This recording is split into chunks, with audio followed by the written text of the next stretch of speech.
Hi, I'm Rita Wilkins, also known as the Downsizing Designer. Have you ever heard of clutter blindness? That's something I want to talk about today because on some level we may be all a little bit clutter blind. So have you ever gotten so used to seeing something that you don't even notice it anymore? So it's the boots or the snow shovels from last winter that still sit in your mudroom, those old winter coats that no longer fit, but they take up room in the hall closet, or the kids' trophies from grade school or even high school that sit in their bedroom even after they're long gone. So you're so accustomed to seeing those boots in the mudroom or the old winter coats or the old trophies that you become oblivious to the fact that they're even there. And on some level, we probably all have some level of clutter blindness. Think about certain areas of your home that you're accustomed to seeing cluttered. It's just become the norm. So you become desensitized to that clutter as if it doesn't even exist. So if any of these ring a bell, overflowing inbox in your computer or your phone, that's a form of clutter blindness. A garage full of kids' toys that they've outgrown and even after they've left the nest, or tax files and bank statements that haven't been culled in the past 20 years. So often these areas are not as visible, but they're out of sight, they're out of mind. But what about the clutter in areas that you're in every single day? So it's that bathroom vanity that has the makeup, the toothbrush or the toothpaste, all of those things that are messy on your on your bathroom counter, or on the kitchen counter with a week's worth of unread mail or junk mail. At the family room, the floor cluttered with piles of unread papers or magazines or incomplete projects. The reality is, we each have different levels of tolerance for clutter. Some of us see it and it bothers us a lot, and we do something about it. But some of us don't see it at all and have no desire to change because we just don't see it.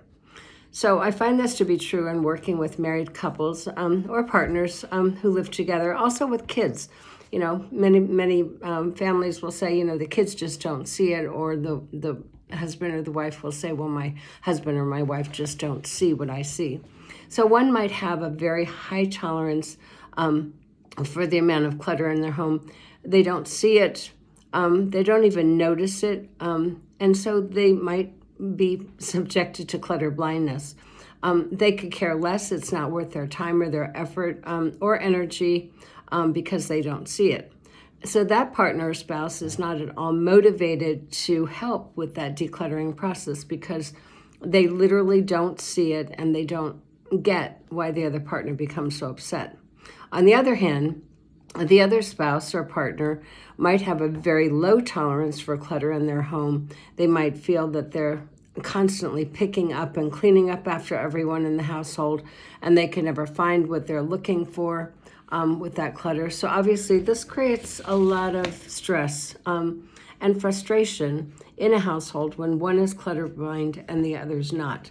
So that's the bad news. Do you want to hear the good news? Clutter blindness is actually curable. And here's how. I'll tell you, though, that it will take some time and patience. If there's a willingness to do the inner work and the outer work, you can actually learn how to not only cure clutter blindness, but also teach yourself how to live clutter-free, almost like a minimalist. Remember that the clutter habit was developed over a long period of time. And just like any other new habit, it will take time and effort to become clutter-free. So here's 3 steps to cure clutter blindness.